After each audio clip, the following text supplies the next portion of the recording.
നിങ്ങളുടെ favourite shows ഇനി ഒരിക്കലും മിസ്സാവില്ല. ഇപ്പോൾ C5 കാണും നിങ്ങളുടെ ഫേവറേറ്റ് ഷോസ് തികച്ചും സൗജന്യമായി. നിന്റെ ഭർത്താവിന്റെ ചിതാഭസ്മം ഒരു മൺകുടത്തിലടച്ച് ഞാൻ നിനക്ക് തരാം. നിനക്കത് ഗംഗയിലോ യമുനയിലോ ഗോദാവരിയിലോ ഇനി അതും അല്ലെങ്കിൽ വർക്കല ജനാർദ്ദനത്തിലോ കൊണ്ടുപോയി ഒഴുക്കാം. പകരം നീ എനിക്ക് തരേണ്ടത് എന്റെ മീനാക്ഷിയാണ്. രാമഭദ്രൻ ഇങ്ങനെ ഒരു അവസ്ഥയിലായിരുന്നുവെന്ന് സത്യത്തിൽ ഞങ്ങൾ അറിഞ്ഞിരുന്നില്ല നമ്പ്യാരേട്ടാ. ഇനിയിപ്പോ ആരെയും കുറ്റപ്പെടുത്തിയിട്ടൊന്നും കാര്യമില്ല. രാമേട്ടൻ നമ്മളെ വിട്ടുപോയി. തർക്കവും വഴക്കവും ഒക്കെ ഒഴിവാക്കി രാമേട്ടന്റെ അന്ത്യകർമ്മങ്ങളെങ്കിലും നമുക്ക് നന്നായിട്ട് ചെയ്യണം. ആ ആത്മാവിനോടെങ്കിലും നീതി പാലിക്കണം. എന്റെ രാമേട്ടൻ എവിടെ കിടത്തിയിരിക്കുന്നേ? രാമേട്ടനെ ഇനി ആരും കാണില്ല. ഡെഡ് ബോഡി ഞാൻ സംസ്കരിച്ചു.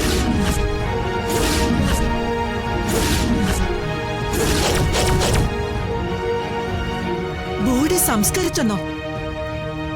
എന്താ അഹങ്കാരമാ ഈ ഒരുമ്പെട്ടവള് പറയുന്നത്? രാമഭദ്രന്റെ ഭാര്യയായ ഞാനും ഞങ്ങളുടെ മകനും ജീവിച്ചിരിക്കുമ്പോ ബോഡി നീ സംസ്കരിച്ചെന്നോ? എന്തൊക്കെയാ ചെവിളി പറയുന്നേ? അവള് ചെയ്ത കാര്യങ്ങളാ മോളെ അവള് പറയുന്നത്. അയ്യോ, ഞാൻ പറഞ്ഞില്ലേ, ഞാൻ നിസ്സഹായനാ.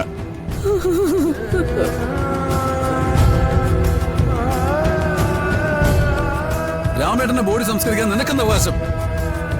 അതിന് അവകാശമുള്ളവരെ അദ്ദേഹത്തിന്റെ ഭാര്യയും മോനുമാ. അവകാശത്തിന്റെ കാര്യമൊന്നും പറയണ്ട. അങ്ങേരെ തൂക്കി കൊല്ലുന്നത് വരെ കാത്തിരുന്നിട്ട് തൂക്കി കൊന്നതിന് ശേഷം ശവം വേണമെന്ന് പറഞ്ഞാല് വിട്ടുതരാൻ എനിക്ക് മനസ്സിൽ. നിർത്തടി. അവന്റെ ബലികർമ്മം ചെയ്യേണ്ട മകൻ ചെമ്പകമകലത്തുണ്ട്. അന്ത്യകർമ്മങ്ങൾ പോലും ചെയ്യാതെ നീ ശവമടക്കിന്ന് പറഞ്ഞ ഇവിടെ ചോദിക്കാനും പറയാനും ആളുകളുണ്ട്. ആളുകളുണ്ടെങ്കിൽ കൊണ്ടുവാ. അവരാരൊക്കെയാന്ന് ഞാനൊന്ന് കാണട്ടെ. ഞാനൊന്നടി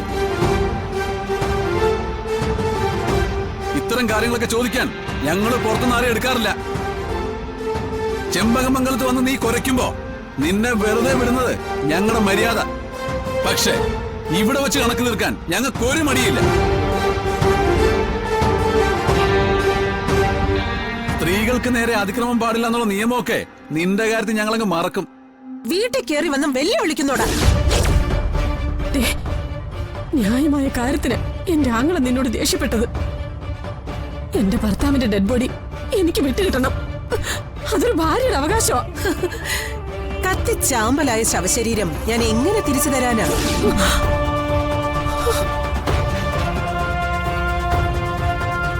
നിനക്കും നിന്റെ വീട്ടുകാർക്കും വേണ്ടാത്ത എന്റെ ആങ്ങളയുടെ ശവം എന്റെ ഭർത്താവിന്റെ ഉത്തരവാദിത്തത്തിലാ ഇന്ന് രാവിലെ തിരുവനന്തപുരത്ത് എത്തിച്ചത്. അത് നിങ്ങൾ വരുന്നതിന് മുൻപേ ഞാൻ പോയി ഏറ്റുവാങ്ങി ആചാരപൂർവം സംസ്കരിച്ചു. ആചാരപൂർവോ? എന്താചാരം അടി? വായ്ക്കരിയിട്ട് പിതാവിനെ കർമ്മങ്ങളോടെ ചിതയിൽ സമർപ്പിക്കേണ്ടതും ദഹിപ്പിക്കേണ്ടതും സ്വന്തം മകനാ.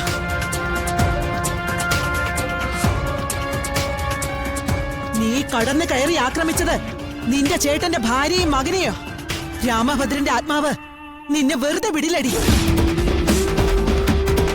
എന്തിനാണോ നാണം കെട്ട നമ്പ്യാരെ താനിങ്ങനെ ജീവച്ഛവം പോലെ ജീവിച്ചിരിക്കുന്നത്?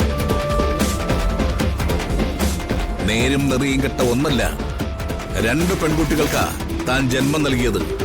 ഇവരൊക്കെയാ രാക്ഷസികൾ. ഇവരുടെ പേരിൽ ഇങ്ങനെ സ്വയം ഉരുകിത്തീരാതെ പോയി തൂങ്ങിച്ചാവിടോ മനുഷ്യ. അതാ തനിക്ക് നല്ലത്. എടോ, എന്റെ അച്ഛനെ നിർത്ത്. കൈമുളി പറഞ്ഞത് ന്യായമല്ലേ? എന്റെ രാമേട്ടനെ സംസ്കരിച്ചത് എവിടെയാ? കത്തി തീരാറായ ആ പാട്ടണെങ്കിലും ഒന്ന് കാണിക്കില്ല ഞാൻ. ഇത് മാധവ മന്ദിരത്തിലെ ഇന്ദ്രജയുടെ പ്രതികാരം തന്നെയാ. ഒന്നല്ല, എന്റെ 2 കൂടപ്പിറപ്പുകളെയാ ചെമ്പകമംഗലംകാരി ഇല്ലാണ്ടാക്കിയത്. അതിനുള്ള പ്രതികാരം.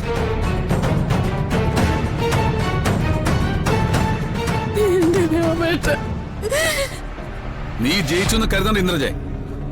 ഞാനിപ്പോ ക്ഷമിക്കുന്നത് എന്റെ ചേച്ചിയെയും ഈ ഇരിക്കുന്ന മനുഷ്യനെ ഓർത്തിട്ടാ. പക്ഷേ നീ ഒന്ന് ഓർത്തു ഇന്ദ്രജെ, നിന്റെ ജീവിതം വൈകാതെ തെരുവിൽ അവസാനിക്കും. നീ ചോരയിൽ കിടന്ന് പെടഞ്ഞ് പെടഞ്ഞ് ചാകും. പ്രതികളും സാക്ഷികളുമില്ലാത്തൊരു മരണത്തിനു വേണ്ടി നീ ഇന്നു മുതൽ കാത്തിരുന്നോ. വാ ചേച്ചി, വാ വാ. എന്റെ രാമേട്ടന്റെ ഒരു പിടി ചാരമെങ്കിലും കാണാനുള്ള അവസരം എനിക്ക് തരണം.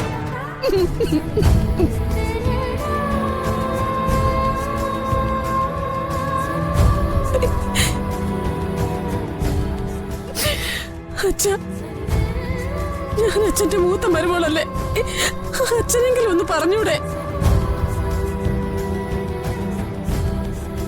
പിന്നെ നീ എന്റെ മുന്നിൽ നിന്ന് ഇത്രയും കരഞ്ഞല്ലേ, ഞാനൊരു ഉപാധി വെക്കാം, ഒരു പരിഹാരം.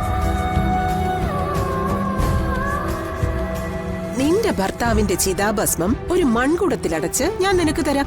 നിനക്കത് ഗംഗയിലോ യമുനയിലോ ഗോദാവരിയിലോ ഇനി അതും അല്ലെങ്കിൽ വർക്കല ജനാർദ്ദനത്തിലോ കൊണ്ടുപോയി ഒഴുക്കാം.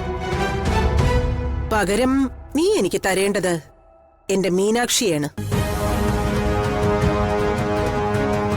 കാരണം ഇനി മാധവ മന്ദിരത്തിൽ അവശേഷിക്കുന്ന ഞങ്ങൾ അംഗീകരിക്കുന്ന ഏക അവകാശി മീനാക്ഷിയാണ്. അങ്ങനെയാണെങ്കിൽ അവളെ കൊണ്ടുവന്ന് ഇവിടെ ആക്കുമ്പോ നിന്റെ രാമേട്ടന്റെ പട്ടട ഞാൻ നിനക്ക് കാണിച്ചു തരാം. ചിതാഭസ്മം നിനക്ക് തന്നെ വാരിയെടുക്കാം.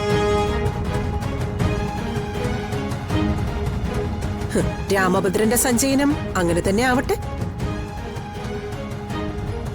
എടീ, ഇവളെ ഞാൻ- ജഗദീഷേ, അമ്മ, വേണ്ട. അമ്മ, ഇവിടെ വാ. അമ്മ, ഇവിടെ. പോവാം.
ഡൗൺലോഡ് ചെയ്യൂ C5 ആപ്പ്. കാണൂ എല്ലാ എപ്പിസോഡുകളും സൗജന്യമായി.